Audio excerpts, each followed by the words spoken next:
participer à l'émission, appelez le 04 78 21 05 95. 04 78 21 05 95. Bonjour à toutes et à tous, vous êtes sur Radio Pluriel, on est ensemble pour 1 heure de café coaching et moi j'accueille de nouveau Maryse Mingus. Elle est entre autres nutrithérapeute et aujourd'hui elle va nous parler de l'équilibre acido-basique. Qu'est-ce que c'est que ce truc ? C'est un truc bien important dans l'alimentation. On en entend un petit peu parler, elle va nous expliquer ce que c'est exactement. Café coaching, tous les mardis, avec Élodie. Eh bien, bonjour Maryse. Bonjour Élodie. Merci d'être revenue. Vous devenez... Je ne quitte plus les lieux. Voilà, c'est bien. Notre nutritionniste attitrée de café coaching et de Radio Pluriel. C'est bien parce que j'ai des demandes pour vous en plus. On me dit, est-ce que tu pourrais faire telle émission avec Maryse Mingus et puis aussi tel autre aborder tel autre thème, je vous en parlerai. Allez. Enfin, en tout cas, aujourd'hui, on parle de l'équilibre acido-basique. Ça paraît être un truc compliqué. Mais non. Et vous allez nous en parler parce que moi, j'ai découvert ça il n'y a pas très longtemps. En fait, c'est très intéressant. C'est bien de connaître, de bien connaître ce truc-là, justement. Oui, c'est important. C'est important, cet équilibre, comme le nom l'indique. Alors, voilà. Qu'est-ce que Sans c'est ? équilibre acido-basique, pas de santé. C'est pareil, c'est le terrain. Alors, on est plutôt acidifié que basifié. Ça peut exister aussi, mais ce sont d'autres pathologies. Aujourd'hui, on va parler uniquement de l'acidification de l'organisme parce que ça, on se le fait tout seul avec nos modes de vie actuels et notre alimentation actuelle. D'accord. Donc, c'est quoi ? Alors, dans l'organisme, on a des acides et des bases qui circulent à différents endroits de notre organisme. Alors, on mesure l'acidité avec ce qu'on appelle le pH. D'accord. Donc, comme dans une piscine. Voilà. Donc, on n'a pas le même pH partout. Et l'acidification n'a pas que des côtés négatifs. Par exemple, sur notre peau, elle est plutôt acide. C'est 5,2 ou 5,1. Cette acidité, c'est une barrière contre les bactéries. D'accord. Voilà. C'est quoi un pH neutre ? C'est combien ? C'est 7. Voilà, le D'accord. pH est mesuré de 0 à 14 et à 7, on est à la neutralité, de 0 à 7, en dessous de 7, on est acide et au-delà, on est basique. Voilà. D'accord. Et donc, effectivement, il est différent, j'en ai déjà parlé peut-être aussi dans la digestion des aliments, comme quoi il ne fallait pas mélanger certains aliments les uns avec les autres. Par exemple, dans l'estomac, notre pH est très très acide, il est autour de 2, c'est parfait pour disloquer les protéines. Dans le côlon, il est à 8, voilà. Donc, il y a différents endroits, on n'est pas acide ou basique partout, et en plus, ça peut changer pour certains endroits en fonction du moment. Dans l'estomac, c'est toujours acide. Voilà. Mais c'est l'objectif. En fait, l'objectif n'est pas forcément d'être neutre, un pH neutre. Non, alors là où il faut qu'il soit constant, par contre, c'est au niveau du sang. Le sang, c'est le liquide qui circule partout. C'est ce qui va aller tamponner, justement, quand un organe devient trop acide ou trop basique pour une raison X ou Y. Le sang apporte des éléments qui vont permettre de tamponner pour que, justement, on n'ait pas des variations énormes par rapport au pH nécessaire à cet endroit-là. S'il est, par exemple, dans le système digestif, si on a un pH acide à un endroit, c'est parce qu'il est nécessaire à cet endroit-là pour digérer les aliments qui sont digérés à cet endroit-là, et idem ailleurs. Voilà, donc le sang a un pH de 7,39 très exactement, et il ne doit pratiquement pas varier. Sinon, il y a de très très gros risques pour la santé. Là, c'est pour tout le monde pareil. C'est pour tout le monde pareil. 7,39. Voilà. Il est stable. Toute modification est vite corrigée par un système tampon. Sinon, il y a des troubles graves. Par exemple, je vais vous donner les chiffres, ça va très très vite. En deçà de 6,95, c'est pas bien loin, on a un arrêt cardiaque, coma. Au-delà quand on passe vers la basification, là, on passe par des crises de tétanie, des convulsions, et au-delà de 7,7, c'est la mort. Donc, vous voyez, au niveau du pH sanguin, et uniquement du pH sanguin, la marge de variation est très, très faible. Donc, il se tamponne très, très vite en prenant des minéraux. On a des minéraux dans le corps qui sont basifiants, d'autres qui sont acidifiants. Donc, il tamponne en fonction de s'il est trop basique, en fonction de ce que notre alimentation, entre autres, ou du fonctionnement de nos organes. Tous nos organes produisent aussi des substances, des déchets. Tout ça peut acidifier, basifier. Mais voilà. comment on sait si on est plutôt acide, plutôt basique, plutôt... Alors, est-ce qu'il y a des facteurs déjà extérieurs pour alors savoir on peut le doser tout simplement aussi. C'est pas toujours fiable à 100%, mais enfin c'est une bonne indication. On peut doser nos urines. Voilà. Ah Alors, oui. il existe des bandelettes qui se vendent en pharmacie ou du papier, c'est ce qu'on appelle un papier, moi j'appelle ça un papier pH, c'est du papier tournesol, je pense le terme d'origine. Mhm. Ce sont des petites bandes de papier qu'on trempe dans l'urine et puis ce papier qui est jaune à la base vire de couleur. Il y a un vert, violet et vous avez une petite échelle de couleurs fournie avec et ça vous dit à quel pH est votre urine. D'accord. Donc l'urine, c'est vraiment la chose qui va varier le plus parce qu'en fonction de ce que vous mangez, effectivement, elle peut être très acide ou très basique, etc. Par contre, à partir du moment où plusieurs dosages indiquent un pH qui n'est pas la normalité, ça signifie qu'effectivement, là, vous êtes... C'est-à-dire, il faudrait le faire plusieurs fois sur une semaine. Alors, on le fait sur plusieurs jours. On le fait pas sur les urines du matin parce qu'elles sont forcément très acides vu que le corps déstocke énormément de toxines pendant la nuit. Donc, forcément, tout ça, c'est très acide. Mais on le fait tout au long de la journée, plusieurs fois. Déjà, ça donne une indication. Si tout est normal, c'est pas la peine de faire plus. Si, par contre, on voit, par exemple, qu'on est très acidifié, alors on le fait sur plusieurs jours et là, ça donne déjà une indication. D'accord. Et alors, où est-ce qu'on trouve ce papier Ça se trouve en pharmacie. tournesol ? Ça se trouve en pharmacie. Il y a des bandelettes ou du papier tournesol qui permettent de doser le pH des urines. D'accord. Voilà. Très bien. Donc ça, c'est déjà un premier élément pour savoir. Oui, parce que là, encore une fois, le risque d'acidose est beaucoup plus fréquent. Donc, on va parler que de celui-là. Alors, quels sont les facteurs, on dit quoi, d'acidification ?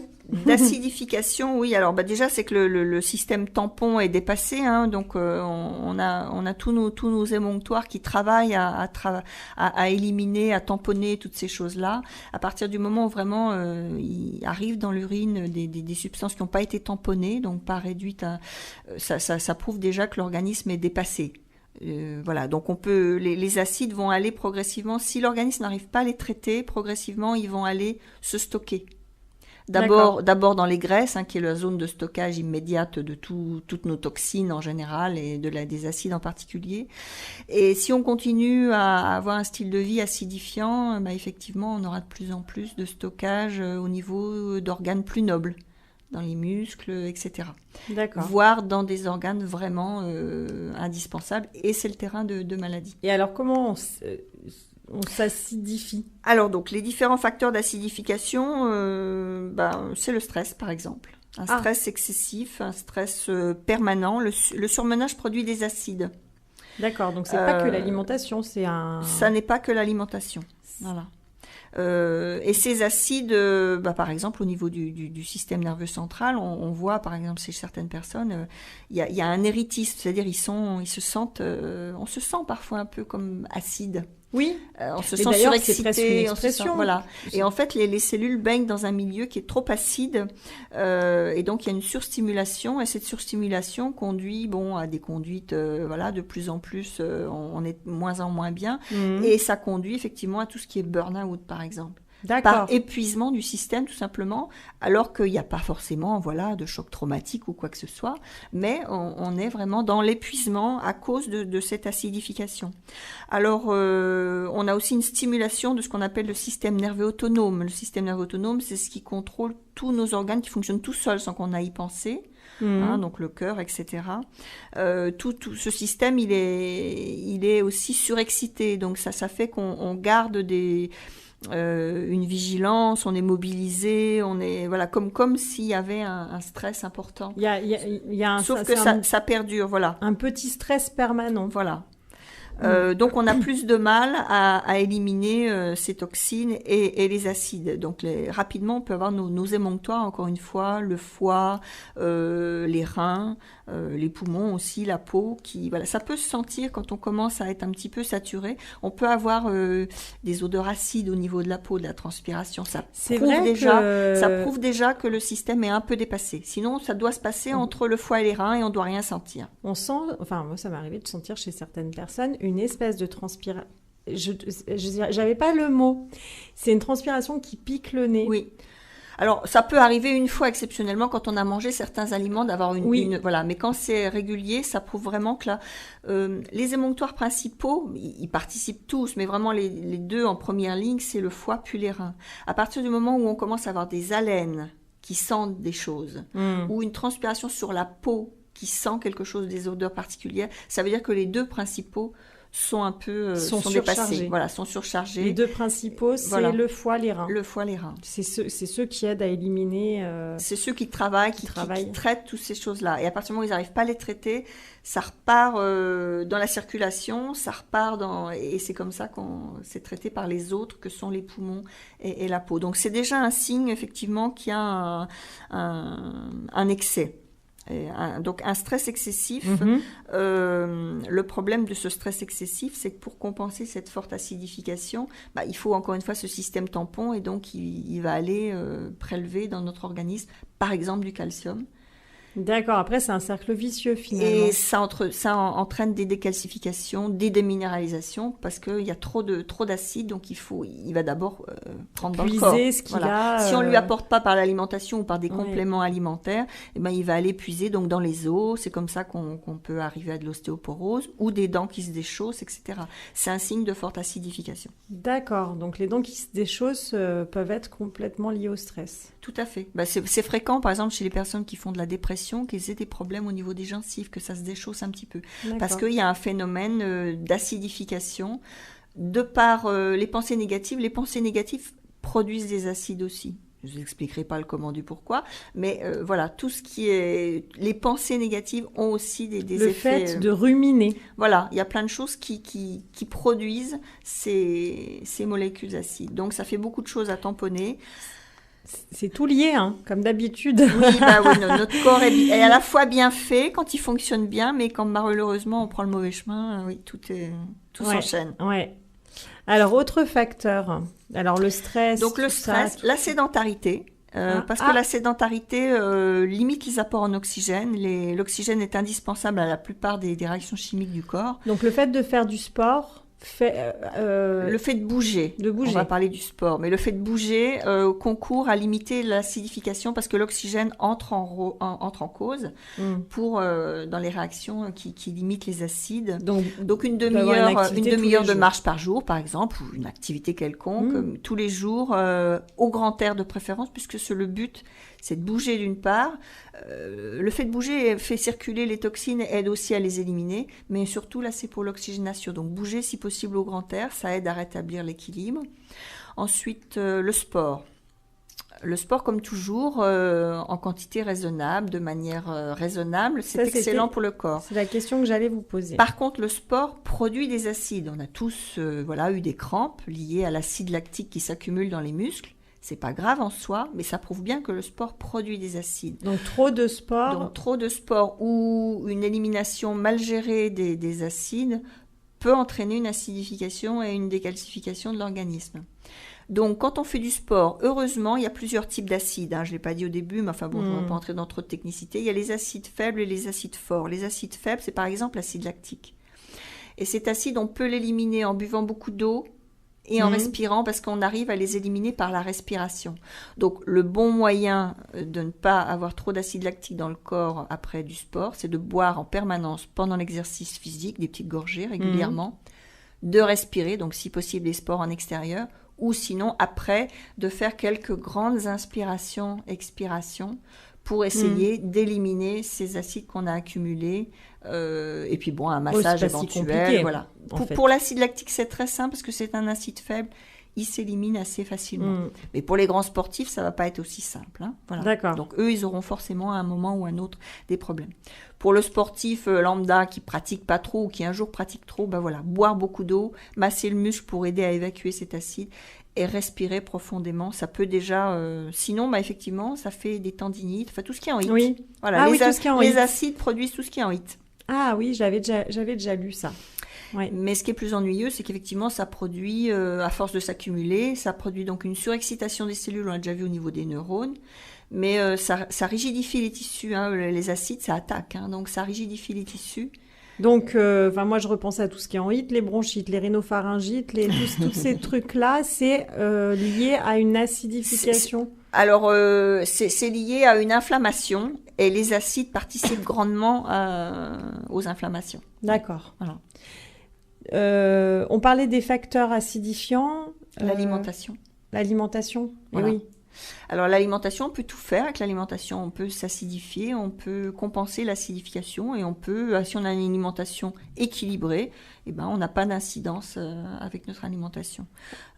L'alimentation actuelle est un petit peu plus acidifiante qu'auparavant parce qu'effectivement, on va reparler des blés complets, pas complets, du sucre, etc. Quels sont les aliments finalement qui acidifient? Alors en premier, je vais mettre tout en haut le sucre. Le sucre. Le voilà. sucre blanc On en reparle. à supprimer de votre alimentation. Par contre, le sucre brun n'est pas acidifiant. Il est tout aussi calorique que le sucre blanc, mais par contre, de par tous les minéraux, les fibres qui sont fournis avec, voilà, il y a les minéraux qui vont compenser l'acidification de la molécule glucose. D'accord. Donc le sucre complet, intégral, on peut l'utiliser. Alors toujours pareil, n'oubliez pas, il est addictif, ça reste du sucre, mais c'est le meilleur. Même le sucre complet, il est addictif? La molécule de glucose, de toute façon, fait un effet au cerveau. Oui, il est addictif. Ah oui, donc en fait, même dans le fruit, quoi. Simplement, alors c'est du fructose, c'est pas tout à fait oui, pareil. pas Mais bon, les saveurs sucrées, les saveurs sucrées, même les sucres lents, voilà, les saveurs sucrées, il faut faire attention, c'est vraiment... Mais bon, si on doit... Là, aujourd'hui, on parle de l'acidification, donc on va parler ni du poids, ni de... Voilà, donc le sucre complet, on peut le prendre, il n'est pas acidifiant. Il y a une idée reçue Oui. par rapport à l'alimentation. Le citron. Alors, le citron est un aliment acide au goût. Chez la plupart des personnes, une fois qu'il est métabolisé, il est basifiant. Pas chez tout le monde, mais la plupart des personnes. Donc, à partir du moment où on se rend compte qu'on le tolère bien, ben, effectivement, ça peut être un bon moyen quand on se sent un peu acide ou qu'on le craint. C'est de boire un verre d'eau avec la moitié d'un citron pressé avec la pulpe. J'insiste toujours, manger les fruits avec la pulpe. Hein. Donc, vous pressez votre citron, vous mettez la pulpe aussi et il sera beaucoup mieux métabolisé. Et à ce moment-là, bah, il peut aider à tamponner, justement. Oui, c'est le fameux citron le matin. Voilà, dans un petit peu d'eau chaude. Ça vous nettoie tout votre système digestif. Le citron est un antibactérien. Il désinfecte tout votre tube digestif. Il stimule votre foie, votre vésicule biliaire. Il vous prépare à ce que vous allez manger. Voilà, quand il est bien métabolisé, encore une fois, c'est un excellent produit.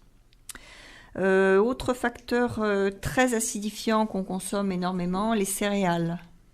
Ah, pourquoi? Parce que ce sont des sucres lents aussi. Qui dit sucre dit acidification. Donc on mange beaucoup trop de céréales par rapport à l'acidification. Les céréales complètes sont meilleures pour la santé, encore une fois, parce qu'il y a des minéraux qui peuvent venir tamponner. D'accord, donc moins acidifiant. Voilà, acidifiante mais moins acidifiante. La viande, qui effectivement a priori n'est pas du tout acide, est très acidifiante. Oui. Et les protéines animales sont très acidifiantes. Alors les plus acidifiants, c'est effectivement le bœuf, l'agneau, et plus on va vers les viandes blanches, moins c'est acidifiant. D'accord. Le poisson est acidifiant aussi. Ah bon, bah alors voilà. Ce sont des protéines. Oui. Mais ça ne veut pas dire qu'on ne peut pas en manger. Simplement, dès qu'on mange de la viande, du poisson, enfin tout ce qui est acidifiant, il faut compenser par des éléments basifiants. Jusqu'à 14h. Oui, on est jusqu'à 14h. Le retour était un petit peu abrupt, un petit peu... voilà, désolé, on est jusqu'à 14h ensemble avec Maryse Mingus. On parle de... Justement, on était en train de discuter pendant la pause du sujet dont on parle aujourd'hui, qui est l'équilibre acido-basique. On dirait presque un gros mot quand on en parle, parce que voilà, ça fait très technique, mais c'est très intéressant parce que c'est important d'avoir conscience enfin voilà, qu'on a en nous besoin d'avoir cet équilibre pour être en bonne santé. C'est pas si compliqué que ça finalement pour l'avoir, mais il faut connaître un peu les principes, n'est-ce pas, Maryse? Oui, tout à fait. Vous nous parliez des aliments. Alors, donc, Maryse nous disait on a tendance à croire que c'est lié à l'alimentation. qu'à l'alimentation. Non, il y a le stress, il y a beaucoup. En fait, c'est l'hygiène de vie de façon générale. Oui, l'hygiène de vie. Oui. Tout ce qui est excessif, le sport en excès, effectivement, provoque des acides. Même le sport tout simple provoque des acides, mais on les élimine. Mais la sédentarité est tout aussi néfaste. Et puis les aliments qu'on mange maintenant, qui effectivement sont moins riches en nutriments, donc sont moins facilement équilibrés justement au niveau de cet équilibre acido-basique. La cuisson aussi, souvent on fait cuire un peu les aliments n'importe comment maintenant. Et la cuisson a un rôle aussi, toujours pareil, pour détruire ces éléments, ces minéraux, puisque c'est un équilibre entre certains éléments qui sont acidifiants et d'autres minéraux qui sont basifiants. Et donc tout ça a une importance. Alors, vous nous parliez des aliments acidifiants. Je ne sais pas s'il y en a... Donc, il y a les aliments acides, comme le citron, on disait tout à l'heure, les oranges, oui, alors etc., ça, c'est vraiment mais qui peuvent être basifiants à l'arrivée après métabolisation. Il y a des aliments qui sont pas du tout acides, comme les céréales ou les viandes, et qui deviennent acides à l'arrivée. Donc, effectivement, c'est très trompeur. Oui, on a beaucoup d'idées reçues. Par exemple, moi, j'ai lu dernièrement que les abricots étaient acidifiants. Alors que moi, je trouvais ça très doux.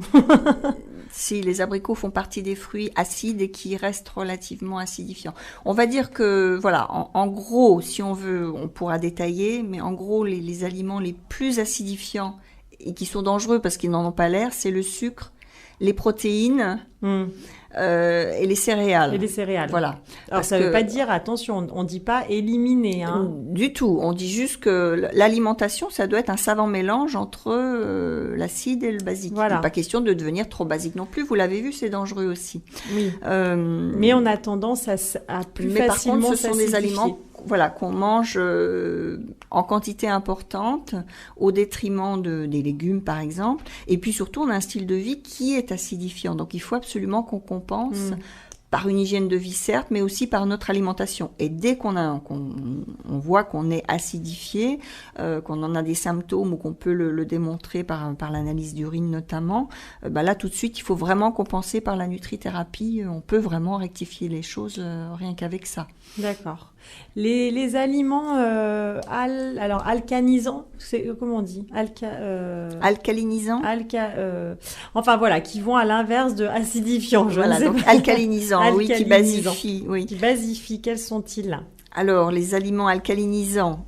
On va vers la fin, là. Ah, pardon. J'aurais aimé développer un peu sur les acidifiants, parce que je pensais qu'on avait je vous dis en fait gros le tour, les moi. céréales, les viandes, mais parce que il faut vraiment qu'on ait conscience que quand vous mangez un gâteau, quand vous buvez un Coca-Cola, quand vous prenez un café, quand vous prenez un café, c'est acidifiant. C'est acidifiant. Quand vous prenez un alcool, surtout les alcools forts, c'est acidifiant. Quand vous mangez une glace, les fritures, tout ce qui est gras aussi est assez acidifiant. Les graisses, par exemple, les graisses un peu, par exemple l'huile d'olive, ce genre de choses. Les graisses sont plutôt acidifiantes. D'accord. Les huiles de première pression à froid, etc., sont ou neutres ou un peu acidifiantes. Mais c'est vrai qu'il faut bien retenir qu'il y a pas beaucoup d'éléments alcalinisants. Oui, je vois ça. Ça va se limiter à quelques petites choses en plus des légumes. Voilà. D'accord. Une grande majorité des fruits aussi, même s'ils ont parfois des saveurs acides, une grande majorité des fruits, même s'ils sont consommés encore une fois en entier, parce que ce qui fait qu'ils sont pas acidifiants à cause du sucre qu'ils contiennent, c'est que justement ils contiennent plein de vitamines et de minéraux qui vont compenser. D'accord. Mais c'est vrai que la source la plus sûre, si vous voulez pas vous tromper, sont les légumes. Faut juste en éviter quelques-uns qui sont acidifiants, la tomate, l'oseille, des choses comme ça. Voilà. Oui, mais sinon, la plupart des légumes, c'est ce qui va pouvoir. Mais c'est toujours pareil. Si on est varié dans nos fruits et nos légumes. Oui, mais là, ça va aller au-delà parce qu'il faut vraiment voir une question de quantité. Encore une fois qu'on est en équilibre, on peut, on fait une assiette à peu près équilibrée, ça va. Par contre, si on est acidifié, là, il va falloir quand même jouer un peu plus près, un peu plus finement sur ce qu'on absorbe. Donc bon, les laitages sont pour la plupart aussi acidifiants, surtout le lait UHT qui est vraiment moins bon que le lait frais. les fromages. Enfin bon, vous allez me dire qu'il n'y a pas grand-chose de pas acidifiant. C'est vrai que là, comme ça, je suis en train de faire ma journée d'alimentation et je me dis, bon, après ça va, je mange les jus de fruits, je l'ai déjà dit dans une autre émission, hein, les jus de fruits, ça n'est plus que du sucre, donc ils sont acidifiants, alors qu'un fruit peut ne pas l'être. Voilà, d'accord. Hein. Vous allez manger votre orange en fonction de son degré de maturité. Plus un fruit est jeune, plus il est acide. Plus il est mûr, moins il est acide. Plus il y aura de composants et plus. D'accord. Voilà. Donc c'est pareil, manger les fruits à maturation, pas trop mûrs, mais à maturation. Et sinon, donc je vous l'ai dit, les quelques rares légumes qui sont acidifiants, la tomate, la rhubarbe. La rhubarbe, c'est pas un légume, mais enfin bon, c'est pas grave. Ah, c'est acidifiant la rhubarbe. Ah, la rhubarbe, ça se sent quand on le mange. Hein, quand même. Ah, je sais, oui. Et puis bon, il y a aussi les poireaux, les asperges, voilà, qui sont plutôt acidifiants. Les épinards. Voilà, je crois qu'en légumes, j'ai fait à peu près le tour des choses qui sont à manger en très petite quantité et à éviter quand on est acidifié. Tout ce qui est produits fermentés, hein, le vinaigre évidemment, enfin quoi qu'il est plus trop fermenté maintenant, mais le vinaigre, la choucroute, les yaourts, tout ça c'est acidifiant. Tout ce qui est fermenté, c'est bon pour la santé. La choucroute, les yaourts en petite quantité sont bons pour la santé, mais par rapport à l'équilibre acido-basique, il faut en tenir compte, c'est très acide. C'est pour ça qu'on mange la choucroute avec des pommes de terre.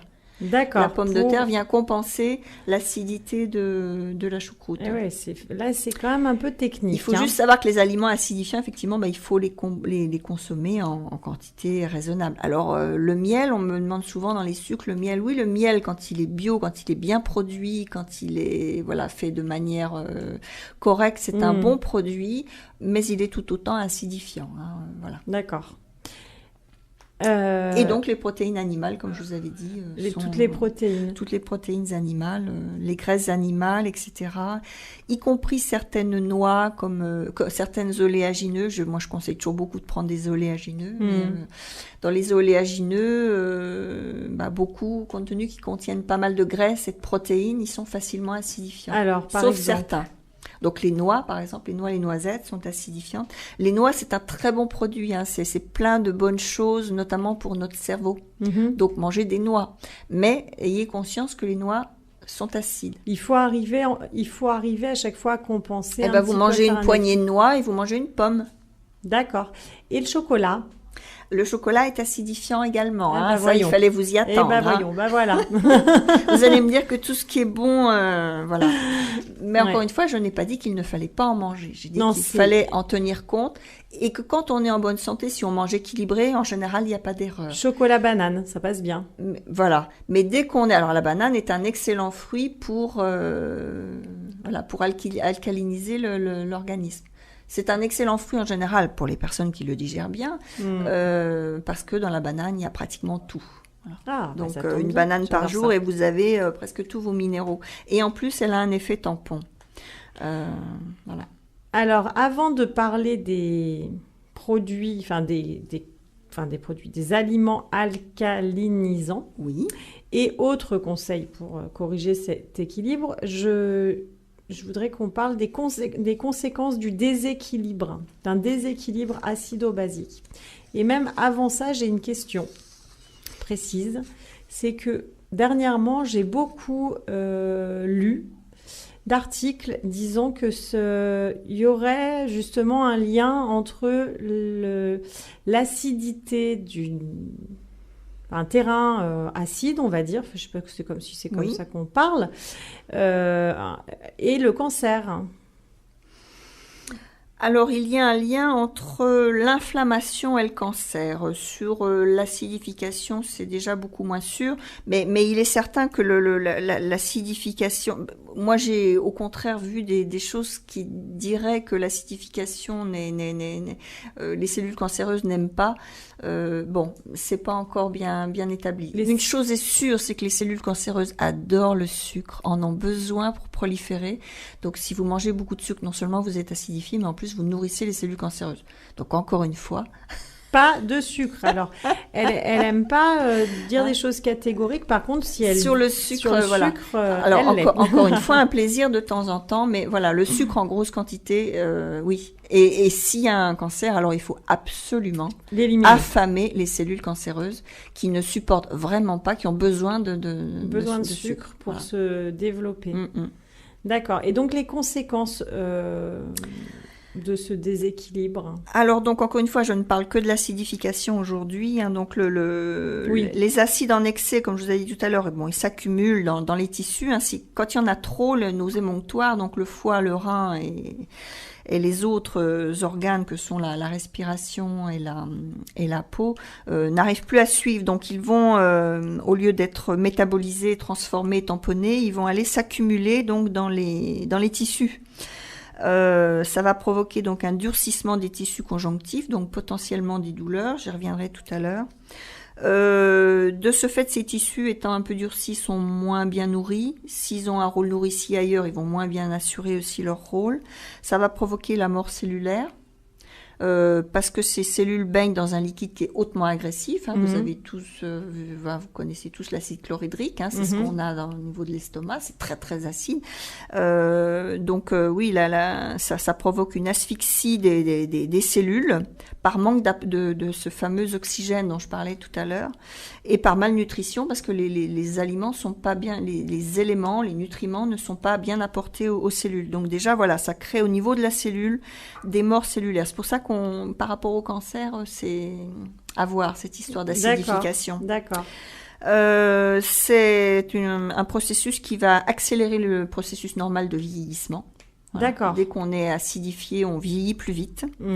Parce et plus on vieillit, moins on traite facilement les acides. Ça, c'est normal. Donc, on vieillit encore plus. Donc, voilà, on est dans un cercle vicieux. Fonctionne plus lentement. Voilà. Il fragilise toutes les membranes cellulaires. Donc, les tissus ne fonctionnent plus bien et ça peut provoquer donc toute douleur musculaire, les tendinites, les problèmes d'arthrose, de rhumatisme.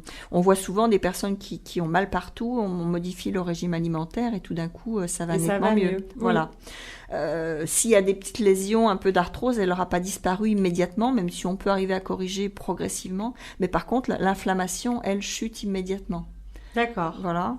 Le problème majeur, comme je l'ai dit tout à l'heure, c'est que ces acides, le corps essaye de les tamponner. Donc, il va prendre du calcium, qui est le réservoir le plus important. Il y a plusieurs éléments qui sont plusieurs minéraux qui peuvent être tampons. C'est le calcium, le magnésium pour les plus connus.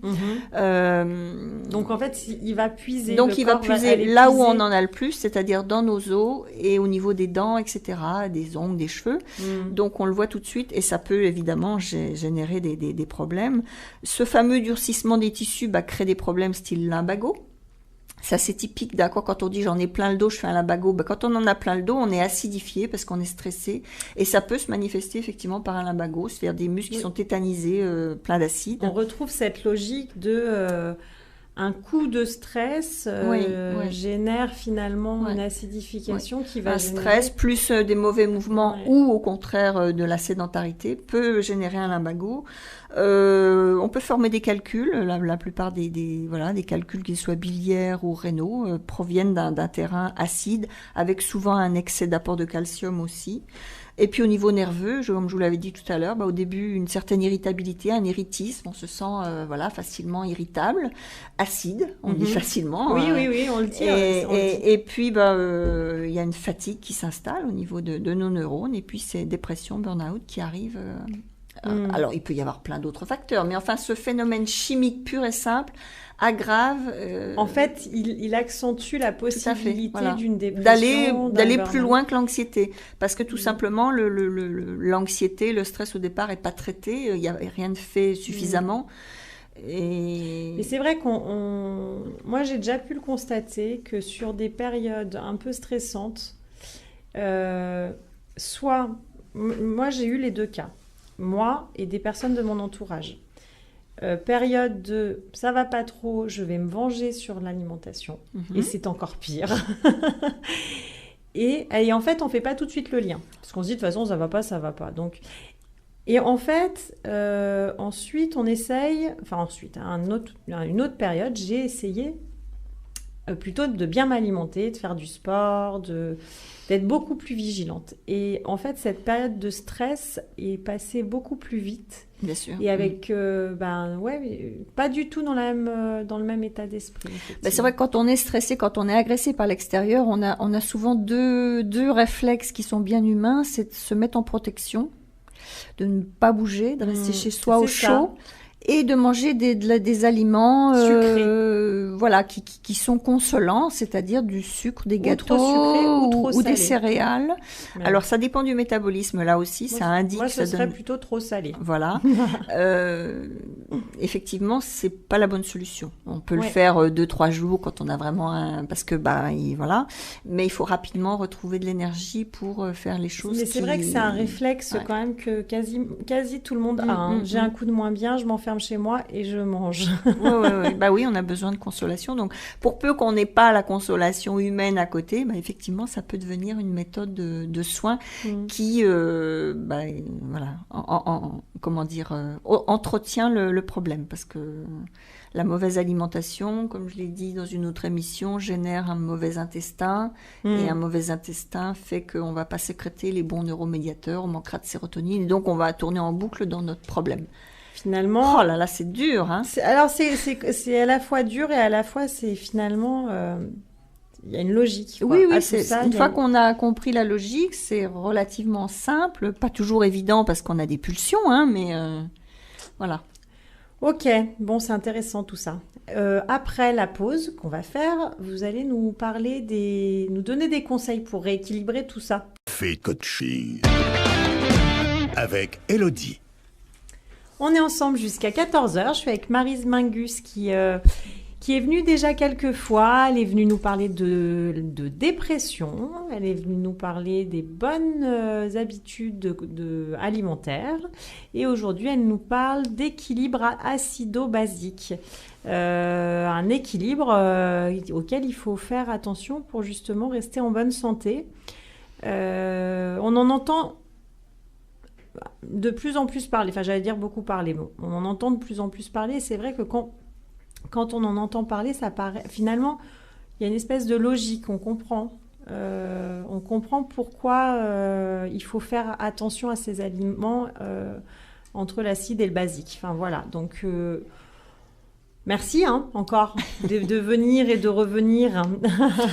Oui, en fait, comme le titre l'indique, tout est question d'équilibre. Au niveau de l'alimentation, tout est question d'équilibre. Voilà, il faut manger de tout dans des quantités raisonnables, mais parfois plus de certains aliments que d'autres. Surtout pour garder ce fameux équilibre acido-basique qui est le terrain nécessaire à l'expression d'une bonne santé. On est très souvent acidifié avec nos styles de vie, notre alimentation. Donc, compensons un peu par certains aliments, même si on n'est pas sûr d'être acidifié. On peut le doser, comme je l'ai dit tout à l'heure, avec nos urines.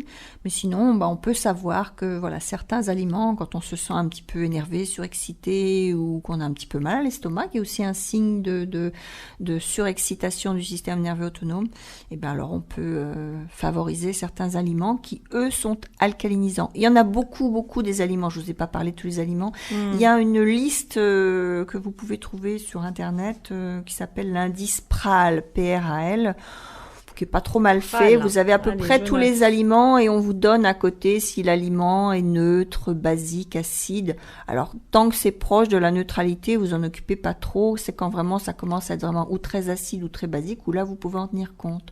D'accord. Et donc, dès que vous mangez des choses qui sont très acidifiantes, vous pensez à compenser par un aliment à côté qui est plutôt basifiant. Alors, quels sont-ils? Donc, dans votre trousse de basification, vous allez mettre la pomme de terre. Tous les personnes qui ont mal à l'estomac, je l'espère pour eux, connaissent le fait que manger des pommes de terre, boire du jus de cuisson d'eau de pommes de terre peut tamponner l'acidité qu'ils ont en excès dans l'estomac. Je sais pas. En tout cas, moi, je le savais pas. Voilà. Sachez-le. Alors, pas en friture, évidemment. Rappelez-vous, le gras, c'est plutôt acidifiant. Donc, mais une bonne pomme de terre à l'eau, va vous permettre de tamponner. C'est pour ça qu'on la sagesse populaire associe la pomme de terre à la choucroute. Ça tamponne l'acidification du chou. Voilà, donc la pomme de terre. Dans les fruits, la banane. La banane. Et oui, Voilà, la banane, la c'est banane. bon pour plein de choses. La banane, c'est bon pour plein de choses. Mangez-la, voilà, le matin, à votre pause de 10 heures. Pas à la fin d'un repas, hein, jamais. Mais à la pause de 10 heures, une petite banane mûre, à point, et vous avez presque tous les minéraux nécessaires, en plus de tamponner. Au niveau des oléagineux, j'avais dit tout à l'heure que malheureusement, beaucoup d'oléagineux étaient acidifiants. Donc, ça n'empêche qu'on peut les manger, bien sûr, mais bon, en quantité raisonnable et toujours en ayant conscience. Par contre, vous avez les amandes et les noix du Brésil qui ne sont pas acidifiantes, voire les amandes tamponnent franchement, parce que pourquoi elles sont pleines de magnésium, elles contiennent du calcium aussi, qui sont 2 minéraux donc basifiants. Une poignée de noix, une poignée d'amandes. Voilà, donc si vous voulez manger des noix qui sont acidifiantes, vous pouvez... toujours pareil, un petit mélange de tout et c'est bien. Les noix du Brésil, avec la noix du Brésil, vous avez non seulement 2 noix du Brésil par jour, et vous avez votre dose de sélénium, qui est un antioxydant essentiel. Mais en plus, il y a d'autres minéraux et ces noix du Brésil sont plutôt basifiantes également. Voilà. Sinon, les autres oléagineux sont plutôt acidifiants, plus ou moins, à regarder en fonction de cet indice. Alors sinon, les légumes, à part les exceptions dont j'avais parlé tout à l'heure, tous les légumes pratiquement sont basifiants. Donc allez-y, quoi. Hein, voilà. De nombreux fruits aussi. Hein, voilà, de nombreux fruits à surveiller. Et là, ça dépend aussi du métabolisme de chacun. Donc là, on sera plus au cas par cas. Mais bon, une pomme, une poire. Alors, on disait que le citron était comment? C'est un acide. Enfin, il est acide, mais voilà. il n'est pas acidifiant et que du coup.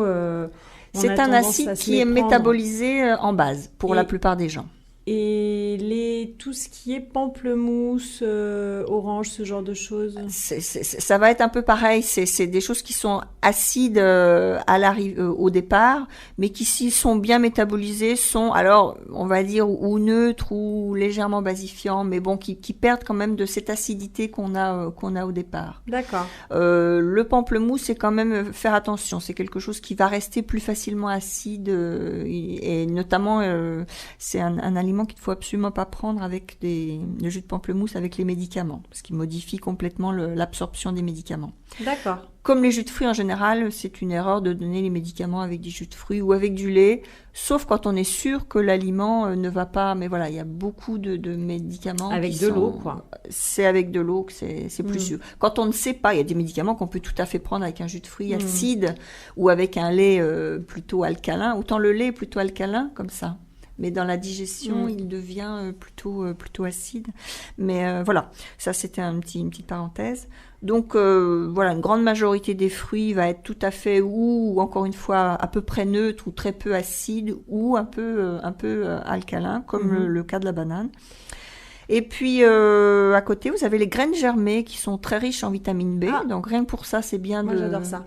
Et elles sont autant les céréales.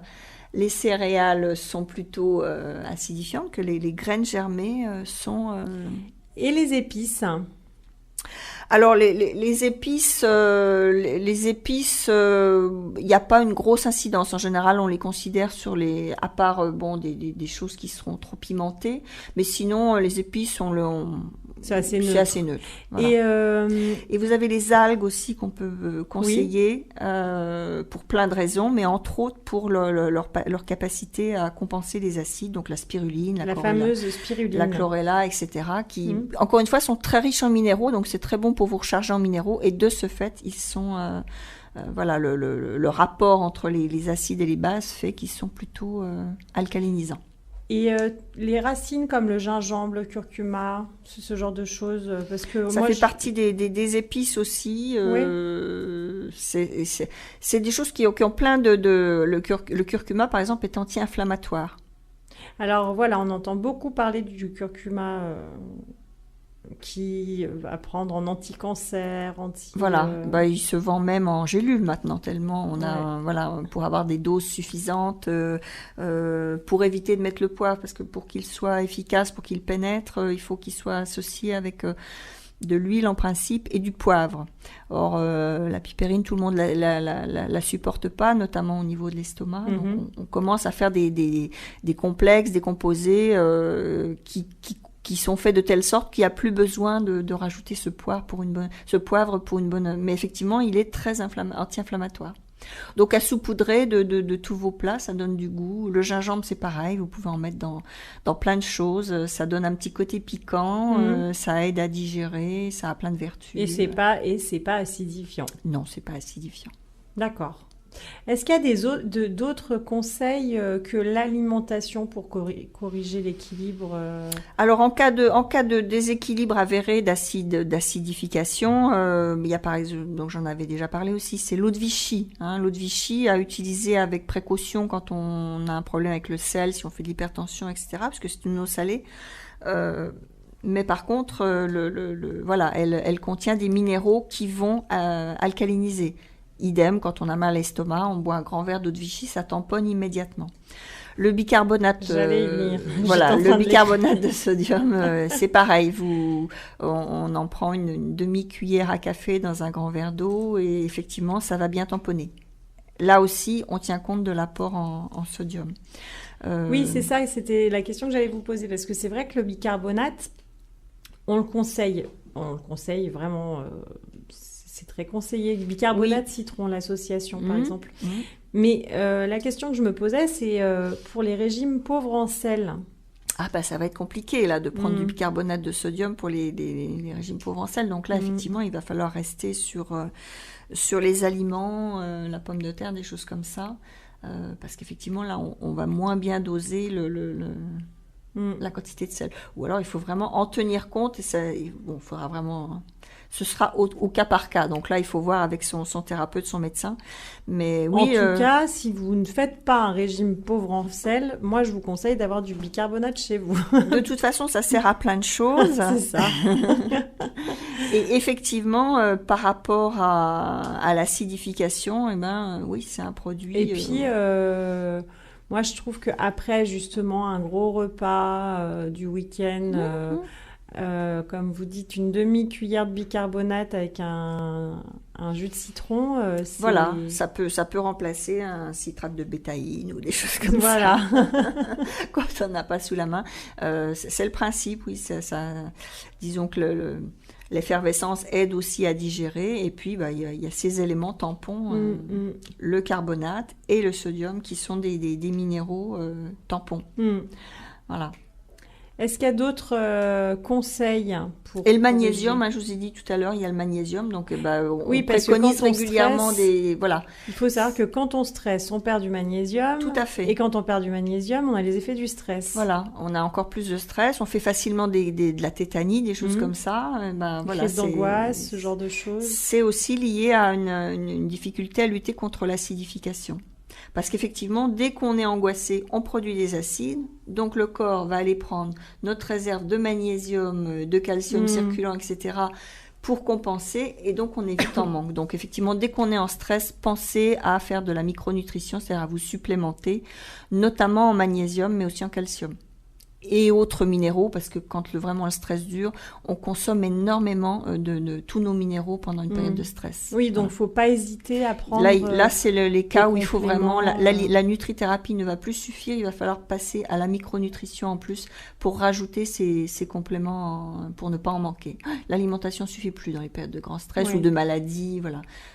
Donc là, on rajoute des compléments alimentaires. Là, on rajoute un complément bien dosé avec, entre autres, du magnésium, du potassium et du calcium. Voilà, et éventuellement ces fameuses algues comme la spiruline qui sont chargées en fer. Alors attention avec les algues, qu'elles ne soient pas chargées aussi en produits toxiques. Parce faut les acheter bio. Alors il faut vraiment faire attention aux circuits où elles ont été produites et comment. Oui, voilà. Là il faut vraiment faire attention parce que si elles sont chargées de métaux lourds, d'accord, elles vont compenser, mais elles vous mettent tellement de toxiques dans le corps parce qu'elles se chargent. C'est le principe de ces algues, c'est qu'elles se chargent très très vite en minéraux, y compris elles vont compenser les vôtres. De même, on préconise pour quand on est en phase de détoxification